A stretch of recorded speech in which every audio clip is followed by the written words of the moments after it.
gouvernementale par les députés. Alors parallèlement, il va poursuivre ses consultations aujourd'hui. Il les a commencées hier en recevant de nombreux chefs de parti. Et il avait commencé par le Rassemblement national, un rendez-vous hier à 9h. Et à la sortie, Marine Le Pen, elle a dit qu'elle s'était sentie respectée. Est-ce que François Bayrou est en train de montrer qu'il veut traiter, entre guillemets, le RN mieux que ce qui s'était passé avec Michel Barnier? Alors il veut traiter l'ensemble des parlementaires. S'il a reçu le Rassemblement national en premier, c'est par ordre d'importance des groupes politiques. Il l'a bien dit, le groupe Rassemblement national est le plus gros groupe à l'Assemblée nationale. Ensuite, il a reçu le groupe Ensemble pour la République de Gabriel Attal, puis les socialistes. Il va continuer aujourd'hui.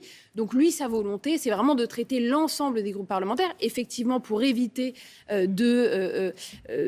d'avoir la même fin que l'a eu le gouvernement de Michel Barnier. Mais après, il ne faut pas non plus diaboliser le rapport entre Michel Barnier et le Rassemblement national. Il avait quand même aussi été à l'écoute. Mais c'est vrai qu'en entendant Marine Le Pen hier qui sortait, qui disait « Je ne sais pas si j'ai été entendue, mais en tout cas, j'ai été écoutée ». Donc on voit qu'il y a ce dialogue-là qui s'est instauré par famille politique. Il y a aussi le Parti socialiste. Vous allez recevoir Olivier Faure au 4V dans un instant. Il va devoir bouger sur certains points clés.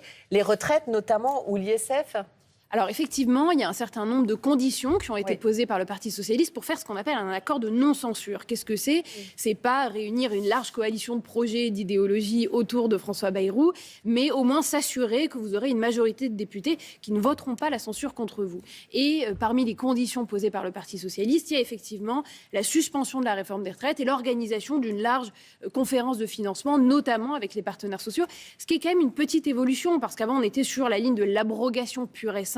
Et donc là, on est plutôt sur un gel et une réflexion sur des alternatives auxquelles Bayrou pourrait être ouvert, puisqu'on l'a vu dans votre journal tout à l'heure, il n'était pas à 100% derrière cette réforme des retraites.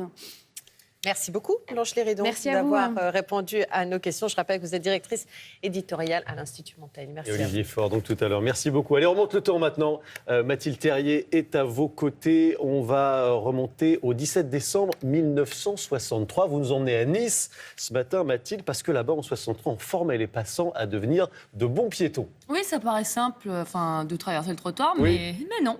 Il y a 61 ans, je peux vous dire que si vous étiez en dehors des clous, on vous affichait, mais alors direct. La prévention routière organise l'opération piéton sous le haut patronage du ministère de l'Intérieur, des Travaux publics et des Transports. Ne traversez pas en dehors des passages pour piétons, s'il vous plaît. Vous êtes en infraction lorsque vous traversez en dehors des passages. Non, monsieur, s'il vous plaît, oui, veuillez reculer sur le trottoir. Oui, c'était fait avec beaucoup de classe et élégance. Le pays était tenu à cette époque-là, madame. Ça, je vous reconnais bien là, Julien. Et alors, à votre avis, qui est-ce qui se réjouit qu'on